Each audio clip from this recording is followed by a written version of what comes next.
Hello friends. So ಈ ಒಂದು problem ಒಂದು ಕಂಪ್ನಿ ಟ್ಯಾಕ್ಸ್ ಬಗ್ಗೆ. ಸೊ ಕಂಪ್ನಿ ಟ್ಯಾಕ್ಸ್ ಬಗ್ಗೆ ನಿಮ್ಗೆ ಆಲ್ರೆಡಿ ಥಿಯರಿ ಆಗಿದೆ, ಸ್ಮಾಲ್ ಪ್ರಾಬ್ಲಮ್ಸ್ ಕೂಡ ಆಗಿದೆ. ಸೊ ಈ ಒಂದು ಪ್ರಾಬ್ಲಮ್ ನಿಮಗೆ ಮೈಸೂರು ಯೂನಿವರ್ಸಿಟಿಯಿಂದ 2008 ಕೇಳಿರುವಂಥ ಒಂದು ಕ್ವಶನ್ ಪೇಪರ್ ಪ್ರಾಬ್ಲಮ್ ಆಗಿರುತ್ತೆ. ಸೊ ಇದು ನಿಮ್ಮ ಕ್ವಶನ್ ಬ್ಯಾಂಕಲ್ಲಿ ಪೇಜ್ ನಂಬರ್ 66 ಈ ಕ್ವಶನ್ ನಂಬರ್ ನಿಮ್ಗೆ ಸಿಗುತ್ತೆ. ಈ ಕ್ವಶನ್ನ ಫಸ್ಟು ನಾವು ಈ ಒಂದು ವಿಡಿಯೋದಲ್ಲಿ ಈ ಕ್ವಶನ್ನ ಸಾಲ್ವ್ ಮಾಡೋದನ್ನ. ಕಂಪ್ನಿ ಟ್ಯಾಕ್ಸ್ ಬಗ್ಗೆ ಕೊಟ್ಟಿರೋಂಥ ಒಂದು ಕ್ವಶನ್ನು. ಸೊ ಫಸ್ಟು ಪ್ರಾಬ್ಲಮ್ನ ಓದೋದಕ್ಕೂ ಮುಂಚೆ ಅಡ್ಜಸ್ಟ್ಮೆಂಟ್ಸ್ ಏನಿದೆ ಒಂದ್ಸಲ ಗಮನ ಕೊಡೋಣ. Adjustments WDV of assets on 1/4/2018 is as follows: machinery 4 lakh, building 8 lakh, staff residential building 3 lakh, furniture rupees 1 lakh. Depreciation rates ಕೊಟ್ಟಿದ್ದಾರೆ. ಇದಿಷ್ಟು ಕೂಡ ಡಿಪ್ರಿಸಿಯೇಷನ್ಗೆ ಸಂಬಂಧಪಟ್ಟಿರೋಂಥ ಒಂದು ಅಡ್ಜಸ್ಟ್ಮೆಂಟ್ಸು. ಸೊ ಜಸ್ಟ್ ನಿಮಗೆ ಅಡ್ಜಸ್ಟ್ಮೆಂಟ್ಸ್ ಯಾವುದಕ್ಕೆ ಸಂಬಂಧಪಟ್ಟಿದೆ ಅಂತ ಮಾತ್ರ ನೋಡ್ಕೊಳ್ಳಿ. ಕ್ಯಾಲ್ಕುಲೇಷನ್ ಯಾವ ರೀತಿ ಅಂತ ನಾನು ಸಾಲ್ವೇಷನ್ ಮಾಡೋದ್ರ ಟೈಮಲ್ಲಿ ಹೇಳ್ತಾ ಹೋಗ್ತೀನಿ. So second one adjustments, general expenses includes an item of rupees 40,000 paid in cash. So 40,000 paid in cash. ಹಾಗಾದರೆ ಜನರಲ್ ಎಕ್ಸ್ಪೆನ್ಸಸ್ಸಲ್ಲಿ 40,000 ಕ್ಯಾಶಲ್ಲಿ ಪೇ ಮಾಡಿದ್ದಾರೆ. ಇಲ್ಲಿ ನಮ್ಮ ಒಂದು ಬಿಸ್ನೆಸ್ ಪ್ರಕಾರ, ನಮ್ಮ ಒಂದು ಇನ್ಕಮ್ ಟ್ಯಾಕ್ಸ್ ರೂಲ್ಸ್ ಪ್ರಕಾರ 10,000ಗಿಂತ ಜಾಸ್ತಿ ನಾವು ಕ್ಯಾಶಲ್ಲಿ ಪೇಮೆಂಟ್ ಮಾಡೋ ಹಾಗೆ ಇಲ್ಲ. ಸೊ ಹಾಗಾಗಿ 40,000 ಪೇಯ್ಡ್ ಇನ್ ಕ್ಯಾಶ್ ಇರೋದ್ರಿಂದ ಇದು ಇನ್ಅಡ್ಮಿಸಬಲ್ ಆಗುತ್ತೆ. Next third one adjustments, out of the outstanding amount of sales tax, rupees 20,000 was paid before due date on filing the returns. So ಅಂದರೆ ಔಟ್ಸ್ಟ್ಯಾಂಡಿಂಗ್ ಅಂತ ಹೇಳಿದ್ರೆ ಅಮೌಂಟ್ ಇನ್ನೂ ಪೇ ಮಾಡಬೇಕು, but ಇನ್ನೂ payment ಆಗಿಲ್ಲ ಅಂತ ಅರ್ಥ. ಸೊ ಕೊಟ್ಟಿರೋಂಥ ಸೇಲ್ಸ್ ಟ್ಯಾಕ್ಸಲ್ಲಿ ಔಟ್ಸ್ಟ್ಯಾಂಡಿಂಗ್ ಒಂದು ಕೊಟ್ಟಿದ್ದಾನೆ. So 20,000 paid in before due date ಅಂತ ಹೇಳಿದ್ರೆ ಸೊ ಡ್ಯೂ ಡೇಟ್ನ ಫೈಲ್ ಮಾಡೋದು, ಇನ್ಕಮ್ ಟ್ಯಾಕ್ಸ್ನ ಫೈಲ್ ಮಾಡೋದಕ್ಕೂ ಮುಂಚೆನೇ ನಾವು ಪೇಮೆಂಟ್ ಮಾಡಿದ್ದಾನೆ ಅಂತ ಅರ್ಥ. So staff quarters let out in the interest of the business. So ಇಲ್ಲಿ ಸ್ಟಾಫ್ ಕ್ವಾರ್ಟರ್ಸ್ ಅಂತ ಹೇಳಿದ್ರೆ ಸ್ಟಾಫ್ಗೆ ಉಳ್ಕೊಳ್ಳೋದಕ್ಕೆ ಕ್ವಾರ್ಟರ್ಸ್ ಕೊಟ್ಟಿರ್ತಾರಲ್ಲ, ಮನೆಗಳು ಕೊಟ್ಟಿರ್ತಾರಲ್ಲ, ಆ ಒಂದು ಎಕ್ಸ್ಪೆನ್ಸಸ್ ಆಗಿರುತ್ತೆ. ಸೊ ಇಲ್ಲಿ ಕ್ವಾರ್ಟರ್ಸ್ಗೆ ಸಂಬಂಧಪಟ್ಟಿದಂಥ ಯಾವುದೇ ಎಕ್ಸ್ಪೆನ್ಸಸ್ ಬಂದರೆ ಅದು ಬಿಸ್ನೆಸ್ ಎಕ್ಸ್ಪೆನ್ಸಸ್ ಆಗುತ್ತೆ. ಕ್ವಾರ್ಟರ್ಸ್ಗೆ ಸಂಬಂಧಪಟ್ಟಿದಂಥ ಯಾವುದೇ ಇನ್ಕಮ್ ಬಂದರೂ ಅದು ಕೂಡ ಬಿಸ್ನೆಸ್ ಇನ್ಕಮ್ ಆಗಿರುತ್ತೆ. ಯಾಕೆ ಅಂತ ಹೇಳಿದ್ರೆ staff quarters it's purely used for business purpose. ಹಾಗಾಗಿ ಇದೆಲ್ಲ ಕೂಡ ಬಿಸ್ನೆಸ್ ಎಕ್ಸ್ಪೆನ್ಸಸ್ಸು, ಬಿಸ್ನೆಸ್ ಇನ್ಕಮ್ ಆಗಿರುತ್ತೆ. ಸೊ ಈಗ ಫಸ್ಟು ಪ್ರಾಬ್ಲಮ್ನ ನೋಡ್ತಾ ಹೋಗೋಣ. ಪ್ರಾಬ್ಲಮ್ನ ಫಸ್ಟ್ ಎಕ್ಸ್ಪ್ಲೇನ್ ಮಾಡ್ತೀನಿ. ಆ ಪ್ರಾಬ್ಲಮ್ನ ಎಕ್ಸ್ಪ್ಲೇನ್ ಮಾಡಿ ಆಮೇಲೆ ಆನ್ಸರ್ಸ್ ಯಾವ ರೀತಿ ಮಾಡಬೇಕು ಅಂತ ಹೇಳ್ತೀನಿ. ಸೊ ಫಸ್ಟ್ ಇವಾಗ ಡೆಬಿಟ್ ಸೈಡಲ್ಲಿ ನೋಡ್ತಾ ಹೋದರೆ, ಡೆಬಿಟ್ ಸೈಡಲ್ಲಿ ನೀವು ಎರಡು ಐಡೆಂಟಿಫೈ ಮಾಡಬೇಕು. ಒಂದು ಬಿಸ್ನೆಸ್ ಎಕ್ಸ್ಪೆನ್ಸಸ್ಸಾ ಅಥವಾ ನಾನ್ ಬಿಸ್ನೆಸ್ ಎಕ್ಸ್ಪೆನ್ಸಸ್ಸಾ. ಬಿಸ್ನೆಸ್ ಎಕ್ಸ್ಪೆನ್ಸಸ್ ಅಂತಂದರೆ ಅಡ್ಮಿಸಬಲ್ ಎಕ್ಸ್ಪೆನ್ಸಸ್ ಅಂತ, ನಾನ್ ಬಿಸ್ನೆಸ್ ಎಕ್ಸ್ಪೆನ್ಸಸ್ ಅಂದರೆ ಇನ್ಅಡ್ಮಿಸಬಲ್ ಎಕ್ಸ್ಪೆನ್ಸಸ್ ಅಂತ.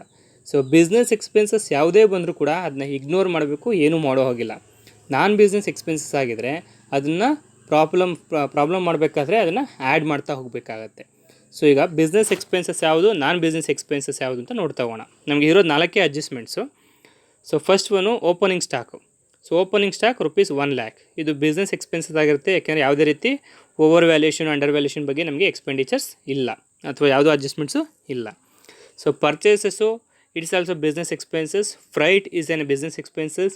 wages is in business expenses. Salary is a business expenses. Legal expenses is a business expenses. Advertisements is a business expenses. ಇದಿಷ್ಟಕ್ಕೂ ಕೂಡ ಯಾವುದೇ ರೀತಿ adjustments ಇಲ್ಲ. So ಎಲ್ಲದಕ್ಕೂ ಕೂಡ ಬಿಸ್ನೆಸ್ ಎಕ್ಸ್ಪೆನ್ಸಸ್ ಆಗಿರೋದ್ರಿಂದ ಇದನ್ನು ಇಗ್ನೋರ್ ಮಾಡ್ತಾ ಇದ್ದೀವಿ, ಇದನ್ನು ಏನೂ ಕೂಡ ಕ್ಯಾಲ್ಕುಲೇಷನ್ಗೆ ತೊಗೊಳ್ಳೋದಿಲ್ಲ. Next depreciation rupees 1,50,000. ಸೊ ಇಲ್ಲಿ ಡಿಪ್ರಿಸಿಯೇಷನ್ ಕೊಟ್ಟಿದ್ದಾರೆ. ಸೊ ಅದೇ ರೀತಿ ಅಡ್ಜಸ್ಟ್ಮೆಂಟಲ್ಲಿ ಕೂಡ ಡಿಪ್ರಿಸಿಯೇಷನ್ ಕೊಟ್ಟಿದ್ದಾರೆ. ಹಾಗಾದರೆ ಎರಡು ಕಡೆ ಡಿಪ್ರಿಸಿಯೇಷನ್ ಇದೆ. ಎರಡೂ ಕಡೆ ಡಿಪ್ರಿಸಿಯೇಷನ್ ಇದ್ದಾಗ ಡೆಬಿಟಲ್ಲಿ ಕೊಟ್ಟಿರೋಂಥ ಡಿಪ್ರಿಸಿಯೇಷನ್ನ ಇನ್ಅಡ್ಮಿಸಬಲ್ ಅಂತ ಟ್ರೀಟ್ ಮಾಡ್ತೀವಿ. ಅಡ್ಜಸ್ಟ್ಮೆಂಟ್ಸಲ್ಲಿ ಕೊಟ್ಟಿರೋಂಥ ಡಿಪ್ರಿಸಿಯೇಷನ್ನ ಅಡ್ಮಿಸಬಲ್ ಅಂತ ಟ್ರೀಟ್ ಮಾಡ್ತೀವಿ. ಸೊ ಅಡ್ಜಸ್ಟ್ಮೆಂಟಲ್ಲಿ ಕೊಟ್ಟಿರೋದು ಇನ್ಕಮ್ ಟ್ಯಾಕ್ಸ್ ಪ್ರಕಾರ ಕೊಟ್ಟಿರ್ತಾರೆ, ಹಾಗಾಗಿ ಇದನ್ನು ಅಡ್ಮಿಸಬಲ್ ಅಂತ ಟ್ರೀಟ್ ಮಾಡ್ತೀವಿ. ಸೊ ಇದು ಈ ಒಂದು ಬಿಸ್ನೆಸ್ ಪ್ರಾಬ್ಲಮಲ್ಲಿ ಕೊಟ್ಟಿರೋಂಥ business depreciation it's an inadmissible expenses ಅಂತ ಟ್ರೀಟ್ ಮಾಡ್ತಾ ಹೋಗ್ತೀವಿ. ಹಾಗಾದರೆ ಇದನ್ನ ಪ್ರಾಬ್ಲಮಲ್ಲಿ ಆ್ಯಡ್ ಮಾಡ್ತಾ ಹೋಗಬೇಕಾಗತ್ತೆ. ನೆಕ್ಸ್ಟ್ ಇನ್ಕಮ್ ಟ್ಯಾಕ್ಸು ಮತ್ತು ವೆಲ್ತ್ ಟ್ಯಾಕ್ಸ್, ಇವೆರಡೂ ಕೂಡ ಡೈರೆಕ್ಟ್ ಟ್ಯಾಕ್ಸ್ ಆಗಿರೋದ್ರಿಂದ ಸೊ ಯಾವುದೇ ಡೈರೆಕ್ಟ್ ಟ್ಯಾಕ್ಸ್, ಇಲ್ಲಿ ಟೋಟಲ್ 3 ಡೈರೆಕ್ಟ್ ಟ್ಯಾಕ್ಸ್ ಬರುತ್ತೆ: income tax, wealth tax, gift tax ಅಂತ. ಸೊ ಆ್ಯಕ್ಚುಲಾಗಿ ಇವಾಗ ವೆಲ್ತ್ ಟ್ಯಾಕ್ಸು ಮತ್ತು ಗಿಫ್ಟ್ ಟ್ಯಾಕ್ಸ್ ಎರಡೂ ಕೂಡ ಇನ್ಕಮ್ ಟ್ಯಾಕ್ಸ್ ಪ್ರಕಾರ ಅಬಾಲಿಷ್ ಮಾಡಿರ್ತಾರೆ ಹೊಸ ರೂಲ್ಸ್ ಪ್ರಕಾರ. ಬಟ್ ಅಕಸ್ಮಾತ್ ಪ್ರಾಬ್ಲಮಲ್ಲಿ ಕೊಟ್ಟಿದ್ರೆ ಇದಿಷ್ಟನ್ನು ಕೂಡ ಆ್ಯಡ್ ಮಾಡಬೇಕಾಗತ್ತೆ: ಇನ್ಕಮ್ ಟ್ಯಾಕ್ಸು, ವೆಲ್ತ್ ಟ್ಯಾಕ್ಸು, ಆಮೇಲೆ ಗಿಫ್ಟ್ ಟ್ಯಾಕ್ಸ್.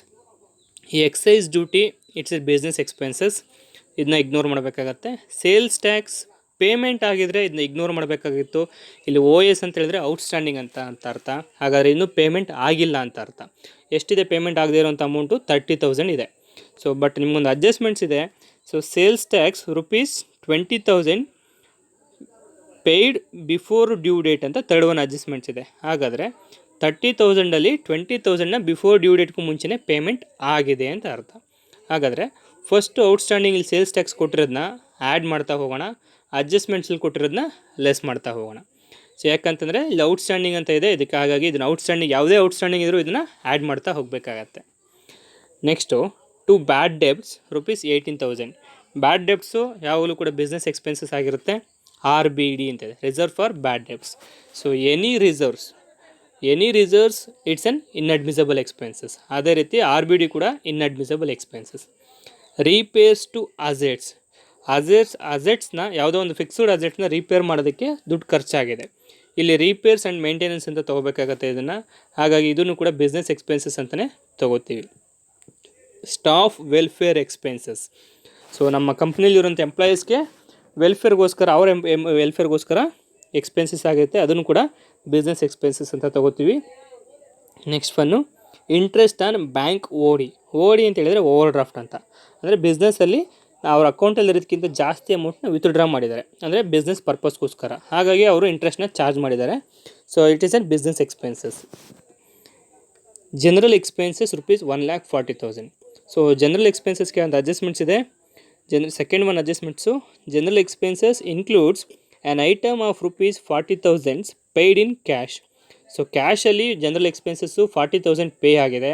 ಹಾಗಾಗಿ ಎಷ್ಟು ಕ್ಯಾಶಲ್ಲಿ ಪೇ ಆಗಿದ್ದೋ ಅದು ಈ ಒಂದು ಬಿಸ್ನೆಸ್ ಎಕ್ಸ್ಪೆನ್ಸಸ್ ಆಗಿದ್ರೂ ಕೂಡ 10,000ಗಿಂತ ಜಾಸ್ತಿ ಕ್ಯಾಶಲ್ಲಿ ಪೇಮೆಂಟ್ ಮಾಡೋ ಹಾಗೆ ಇಲ್ಲ. ಸೊ ಈ ಒಂದು ರೀಸನ್ಗೋಸ್ಕರ ಇದನ್ನು 40,000ನ ಮಾತ್ರ ಇನ್ಅಡ್ಮಿಸಬಲ್ ಮಾಡ್ತಾ ಇದ್ದೀವಿ. Next to emergency risk insurance premium. So emergency risk insurance premium ಯಾವ ಪರ್ಪಸ್ಗೆ ಅಂತ ಕೂಡ ಕೊಟ್ಟಿಲ್ಲ. ಇಲ್ಲಿ ಯಾವುದೇ ಪರ್ಪಸ್ ಕೊಟ್ಟಿಲ್ಲ ಅಂತ ಹೇಳಿದ್ರೆ ಬಿಸ್ನೆಸ್ಸಲ್ಲಿ ಇನ್ಶೂರೆನ್ಸ್ ಮಾಡಿಸ್ಲೇಬೇಕಾಗಂತ ಅವಶ್ಯಕತೆ ಇರುತ್ತೆ. ಹಾಗಾಗಿ ಇದನ್ನು ಬಿಸ್ನೆಸ್ ಎಕ್ಸ್ಪೆನ್ಸಸ್ ಅಂತಲೇ ತೊಗೋತಾ ಹೋಗ್ತೀವಿ.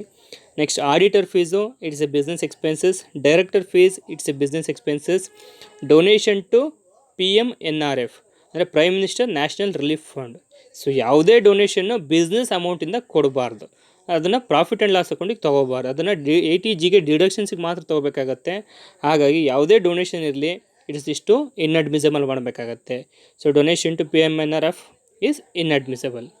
Next one damages paid for wrongful dismissal of MD. ಅಂದರೆ ಮ್ಯಾನೇಜಿಂಗ್ ಡೈರೆಕ್ಟರು ಯಾವುದೋ ಒಂದು ಮಿಸ್ಪ್ಲೇಸ್ ಮಾಡೋಕ್ಕೋಗಿ ಅವನ ತಪ್ಪಿಂದ ಸೊ ಕಂಪ್ನಿಗೆ ಲಾಸ್ ಆಗಿದೆ 50,000. ಇದು ಅವನ ಒಂದು ರಾಂಗ್ಫುಲ್ ಮಿಸ್ಟೇಕ್ ಆಗಿರೋದ್ರಿಂದ ಇದಕ್ಕೆ ಅವನೇ ಕಟ್ಕೊಡ್ಬೇಕಾಗತ್ತೆ, ಕಂಪ್ನಿ ಅಮೌಂಟಿಂದ ಅದನ್ನು ಕಟ್ಕೊಡೋ ಹಾಗೆ ಇಲ್ಲ.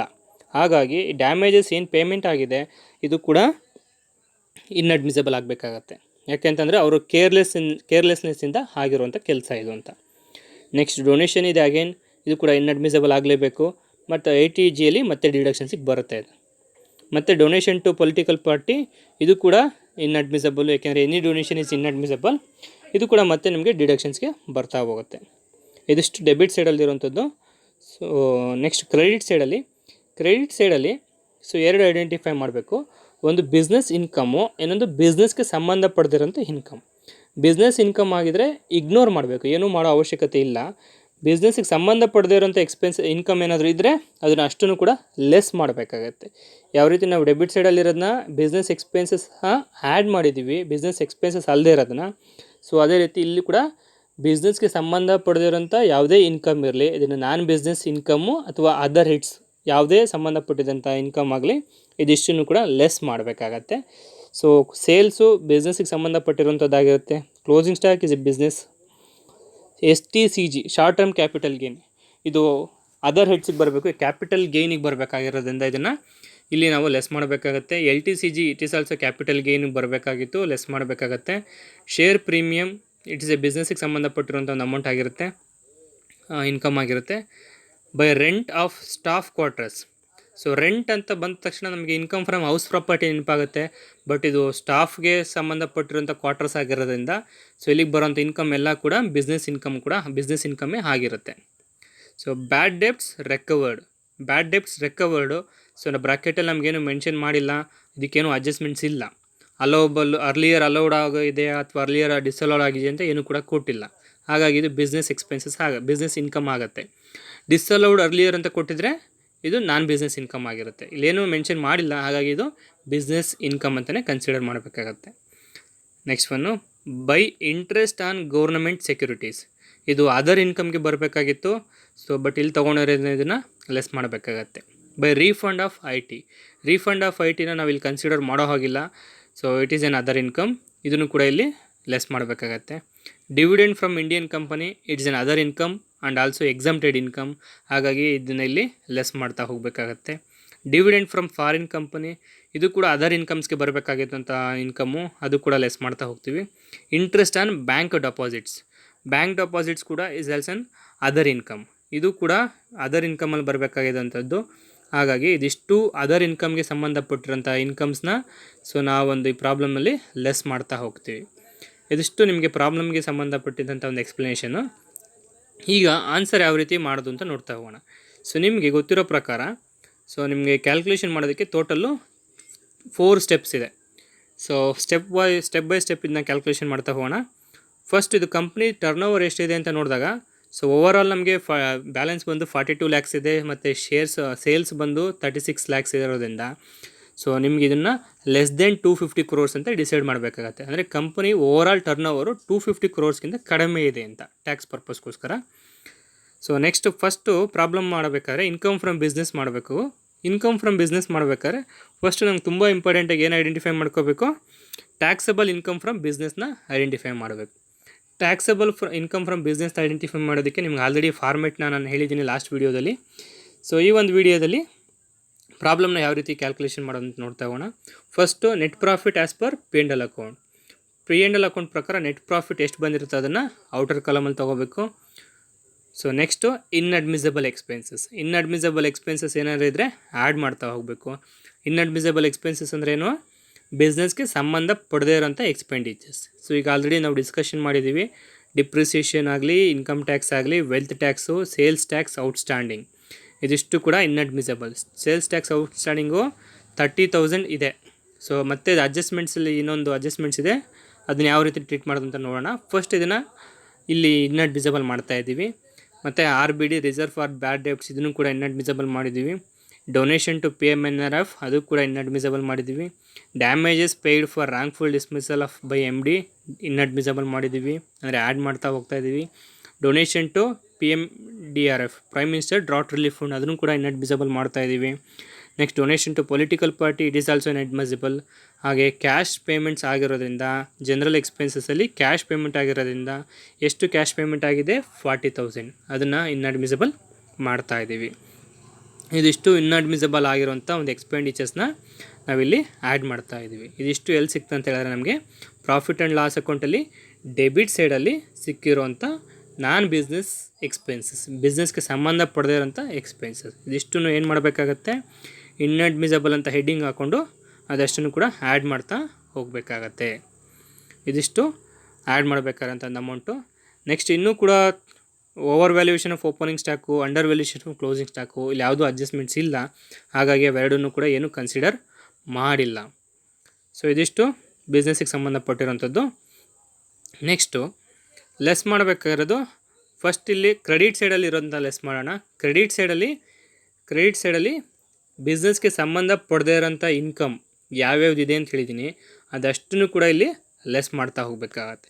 ಕ್ರೆಡಿಟ್ ಸೈಡಲ್ಲಿ ಬಿಸ್ನೆಸ್ಗೆ ಸಂಬಂಧ ಪಡದೇ ಇರೋಂಥ ಇನ್ಕಮ್ ಯಾವ್ಯಾವ್ದು ಹೇಳಿದ್ದೀನಿ ಇಷ್ಟೊತ್ತು, ಅದಷ್ಟನ್ನು ಕೂಡ ಲೆಸ್ ಮಾಡಬೇಕಾಗತ್ತೆ. Example STCG 1 lakh, LTCG 1,20,000, share premium ಯಾಕಪ್ಪ ಇಲ್ಲಿಗೆ ತೊಗೊಂಡಿದ್ದೀವಿ ಅಂತ ಹೇಳಿದರೆ, ಇದು ಒಂದು ನಮಗೆ ಲಾಂಗ್ ಟರ್ಮ್ ಲಯಬಿಲಿಟಿ ಆಗಿರುತ್ತೆ. ಸೊ ಇದು ಒಂದು ನಮಗೆ ಲಾಂಗ್ ಟರ್ಮ್ ಇನ್ಕಮ್ ಆಗಿರೋದ್ರಿಂದ ಇದು ಕ್ಯಾಪಿಟಲ್ ರಿಸಿಪ್ಟ್ಸ್ ಅಂತ ಕರಿತೀವಿ. ಕ್ಯಾಪಿಟಲ್ ರಿಸಿಪ್ಟ್ಸ್ ಆಗಿರೋದ್ರಿಂದ ಇದು ಬ್ಯಾಲೆನ್ಸ್ ಶೀಟ್ಗೆ ತೊಗೋಬೇಕಾಗಿತ್ತು, ಪ್ರಾಫಿಟ್ ಆ್ಯಂಡ್ ಲಾಸ್ ಅಕೌಂಟ್ಗೆ ತೊಗೋಬಾರ್ದಾಗಿತ್ತು. ಹಾಗಾಗಿ ಶೇರ್ ಪ್ರೀಮಿಯಮ್ ಇಲ್ಲಿ 1 ಲ್ಯಾಕ್ ರುಪೀಸ್ನ ತೊಗೊಂಡಿದ್ದೀವಿ. Next interest on government securities, other ಇನ್ಕಮ್ಗೆ ಸಂಬಂಧಪಟ್ಟಿದ್ದಂಥದ್ದು. Refund of IT 20,000 other income. Dividend from Indian company, dividend from foreign company, interest on bank deposits, ಇದಿಷ್ಟು ಕೂಡ ಅದರ್ ಇನ್ಕಮ್ಗೆ ಸಂಬಂಧಪಟ್ಟಿದ್ದಂಥದ್ದು. ಮತ್ತು ಎಕ್ಸಮ್ಟೆಡ್ ಇನ್ಕಮ್ಮು, ಇದಿಷ್ಟನ್ನು ಕೂಡ ಲೆಸ್ ಮಾಡ್ತಾ ಹೋಗ್ತೀವಿ. ಫಸ್ಟ್ ಪ್ರಾಬ್ಲಮಲ್ಲಿ ಡೆಬಿಟ್ ಸೈಡಲ್ಲಿರೋದನ್ನ ನಾನ್ ಬಿಸ್ನೆಸ್ ಎಕ್ಸ್ಪೆನ್ಸಸ್ ಇದ್ದರೆ ಅದಷ್ಟನ್ನು ಆ್ಯಡ್ ಮಾಡಬೇಕು. ಕ್ರೆಡಿಟ್ ಸೈಡಲ್ಲಿ ನಾನ್ ಬಿಸ್ನೆಸ್ ಇನ್ಕಮ್ ಇದ್ದರೆ ಅದಷ್ಟನ್ನು ಕೂಡ ಲೆಸ್ ಮಾಡಬೇಕು. ಸೊ ಇವಾಗ ಅಡ್ಜಸ್ಟ್ಮೆಂಟ್ಸ್ಗೆ ಹೋಗಬೇಕು. ಅಡ್ಜಸ್ಟ್ಮೆಂಟ್ಸಲ್ಲಿ ಏನೇನು ಕೊಟ್ಟಿದ್ದಾನೆ, ಸೊ ಡಿಪ್ರಿಸಿಯೇಷನ್ಗೆ ಸಂಬಂಧಪಟ್ಟಿದಂಥ ಅಡ್ಜಸ್ಟ್ಮೆಂಟ್ಸ್ ಕೊಟ್ಟಿದ್ದಾನೆ. ಮಷಿನರಿ ಕೊಟ್ಟಿದ್ದಾನೆ, building, staff residential building, furniture ಇದಿಷ್ಟು ನಿಮ್ಗೆ ಕೊಟ್ಟಿದ್ದಾರೆ. ಮತ್ತು ಡಿಪ್ರಿಸಿಯೇಷನ್ ರೇಟ್ ಕೂಡ ಅವರೇ ಕೊಟ್ಟಿದ್ದಾರೆ. 15%, 10%, 5% ಆ್ಯಂಡ್ 10% ರೆಸ್ಪೆಕ್ಟಿವ್ಲಿ. ಹಾಗಾದರೆ ಮಷಿನರಿಗೆ 15%, ಸೊ 8 ಲ್ಯಾಕ್ ಬಿಲ್ಡಿಂಗಿಗೆ 10%, 8 ಲ್ಯಾಕಿಗೆ 10%, ನೆಕ್ಸ್ಟ್ ಸ್ಟಾಫ್ ರೆಸಿಡೆನ್ಷಿಯಲ್ ಬಿಲ್ಡಿಂಗಿಗೆ 5%, ನೆಕ್ಸ್ಟ್ ಫರ್ನಿಚರ್ಗೆ 10%. ಇದಿಷ್ಟು ಕೂಡ ಅಕಾರ್ಡಿಂಗ್ ಟು ಇನ್ಕಮ್ ಟ್ಯಾಕ್ಸ್ ಪ್ರಕಾರ ಕೊಟ್ಟಿರೋಂಥ ಅಡ್ಮಿಸಬಲ್ ಎಕ್ಸ್ಪೆನ್ಸಸ್. ಹಾಗಾಗಿ ಅಕಾರ್ಡಿಂಗ್ ಟು ಇನ್ಕಮ್ ಟ್ಯಾಕ್ಸ್ ಪ್ರಕಾರ ಕೊಟ್ಟಿರೋವಂಥ ರೇಟ್ ಪ್ರಕಾರ ನಾವಿಲ್ಲಿ ಡಿಪ್ರಿಸಿಯೇಷನ್ನ ಐಡೆಂಟಿಫೈ ಮಾಡಬೇಕಾಗತ್ತೆ. ಇಲ್ಲಿ ಡಿಪ್ರಿಸಿಯೇಷನ್ ಅಂತ ಒಂದು ಹೆಡ್ಡಿಂಗ್ ಹಾಕ್ಕೊಂಡು ಅದ್ರ ಕೆಳಗಡೆ machinery, building, staff residential building, furniture ಅದಷ್ಟಕ್ಕೂ ಡಿಪ್ರಿಸಿಯೇಷನ್ ಐಡೆಂಟಿಫೈ ಮಾಡಿಕೊಂಡು ಅದಷ್ಟು ಅಮೌಂಟನ್ನು ಅಡ್ಮಿಸಬಲ್ ಎಕ್ಸ್ಪೆನ್ಸಸ್ ಅಂತ ಹೆಡ್ಡಿಂಗ್ ಕೊಟ್ಬಿಟ್ಟು ತೊಗೋಬೇಕಾಗತ್ತೆ. ಇದಿಷ್ಟು ಬಿಸ್ನೆಸ್ಗೆ ಸಂಬಂಧಪಟ್ಟಿರೋಂಥ ಎಕ್ಸ್ಪೆನ್ಸಸ್ ಆಗಿರೋದ್ರಿಂದ ಇದನ್ನು ಲೆಸ್ಸಲ್ಲಿ ತೊಗೋಬೇಕಾಗತ್ತೆ, ಅಡ್ಮಿಸಬಲ್ ಎಕ್ಸ್ಪೆನ್ಸಸ್ ಅಂತ.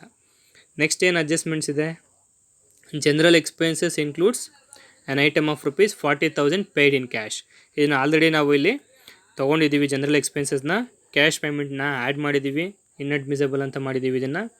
Next third one adjustments, out of the outstanding amount of sales ₹20,000 was paid before due date on the filing of returns.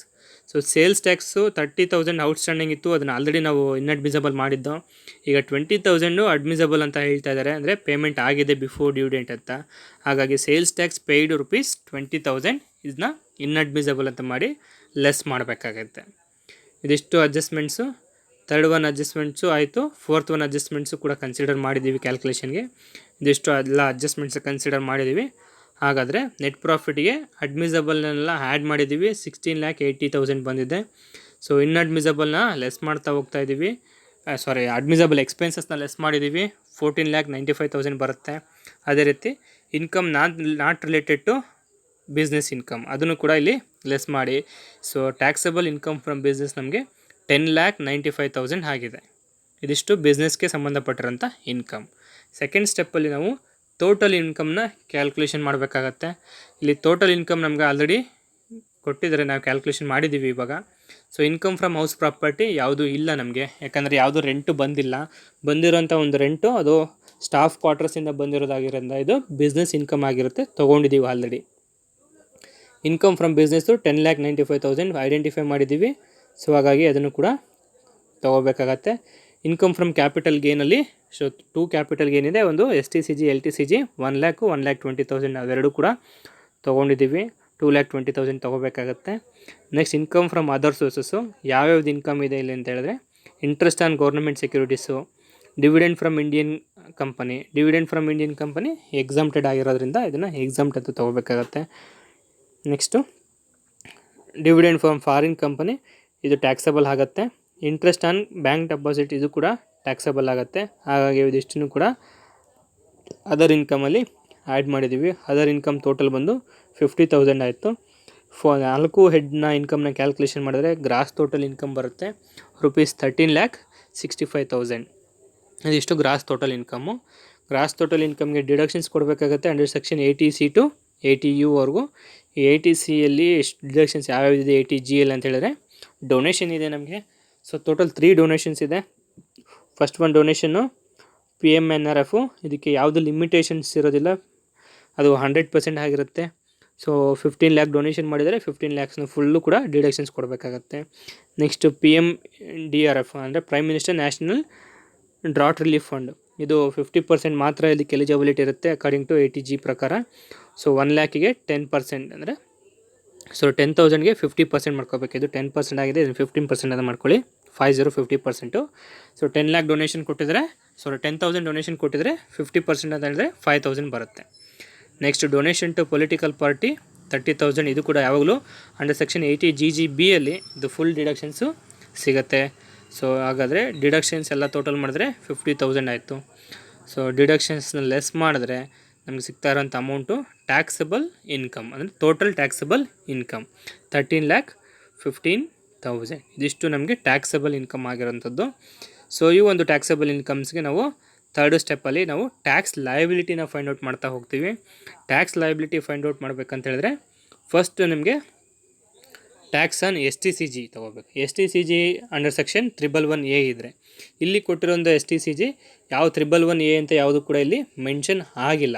ಇದು normal short term capital gain ಆಗಿರೋದ್ರಿಂದ ಇದಕ್ಕೆ ನಾವು ಇದು ನಮ್ಮ ಓವರಾಲ್ ಟ್ಯಾಕ್ಸ್ ರೇಟ್ ತೊಗೋತೀವಿ. ಇದಕ್ಕೆ ಸಪ್ರೇಟಾಗಿ ಟ್ಯಾಕ್ಸ್ನ ಫೈಂಡ್ ಔಟ್ ಮಾಡೋದಿಲ್ಲ.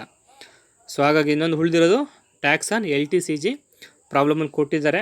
So 1,20,000 into 20%. So 24,000 is the tax liability. Next ಯಾವುದು ಕ್ಯಾಶುವಲ್ ಇನ್ಕಮ್ ಇಲ್ಲ ನಮ್ಮ ಹತ್ರ, ಲಾಟ್ರಿ ಆಗಲಿ ಆರ್ಸ್ ರೇಸ್ ಆಗಲಿ ಯಾವುದು ಇನ್ಕಮ್ ಇಲ್ಲದೆ ಇರೋದ್ರಿಂದ ಇನ್ನು ಉಳಿದಿರೋ ಎಲ್ಲ ಬ್ಯಾಲೆನ್ಸ್ಗೆ ನಾವು 30%ನ ಟ್ಯಾಕ್ಸ್ ರೇಟ್ಸ್ನ ತೊಗೋತಾ ಇದ್ದೀವಿ.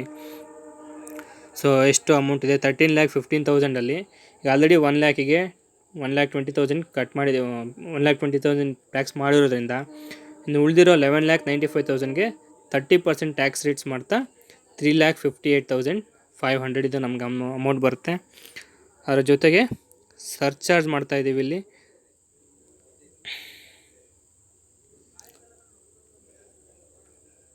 ಸೊ ಇಲ್ಲಿ ಫಸ್ಟು ನಾವು ಪ್ರಾಬ್ಲಮಲ್ಲಿ ನಾವೊಂದು ರೇಟ್ನ ನೋಡ್ಕೋಬೇಕಾಗತ್ತೆ. ರೇಟ್ ಯಾವ ಬೇಸಿಸ್ ಮೇಲೆ ಡಿಪೆಂಡ್ ಆಗುತ್ತೆ ಅಂತ ಹೇಳಿದ್ರೆ, ಸೊ ಈ ಒಂದು ಪ್ರಾಬ್ಲಮಲ್ಲಿ ನಮ್ಗೆ ಕೊಟ್ಟಿರೋ ಪ್ರಕಾರ ನಮಗೆ ಡೊಮೆಸ್ಟಿಕ್ ಕಂಪನಿ ಆಗಿರೋದ್ರಿಂದ 2 ಟೈಪ್ಸ್ ಆಫ್ ಟ್ಯಾಕ್ಸ್ ಬರುತ್ತೆ. ಒಂದು 25%, ಇನ್ನೊಂದು 30%. ಸೊ ಈ ಒಂದು ಪ್ರಾಬ್ಲಮಲ್ಲಿ ಅದನ್ನು 30% ಮೋರ್ ದೆನ್ 250 crores ಅಂತ ಕನ್ಸಿಡರ್ ಮಾಡಿದ್ದಾರೆ. So overall turn over more than 250 crores ಅಂತ. ಸೊ ಹಾಗಾಗಿ ಇಲ್ಲಿ ಟ್ಯಾಕ್ಸ್ ರೇಟ್ಸ್ ಬಂದು 30% ಇರುತ್ತೆ. ಅದೇ ಲೆಸ್ ದೆನ್ ಆಗಿರಿದ್ರೆ 25% ಬಂದಿರೋದು. ಮೋರ್ ದೆನ್ ಆಗಿರೋದ್ರಿಂದ 30% ಟ್ಯಾಕ್ಸ್ ರೇಟ್ಸ್ ಮಾಡ್ಕೊಂಡಿದ್ದೀವಿ. ಸೊ 30% ಟ್ಯಾಕ್ಸ್ ರೇಟ್ಸ್ ಬರುತ್ತೆ.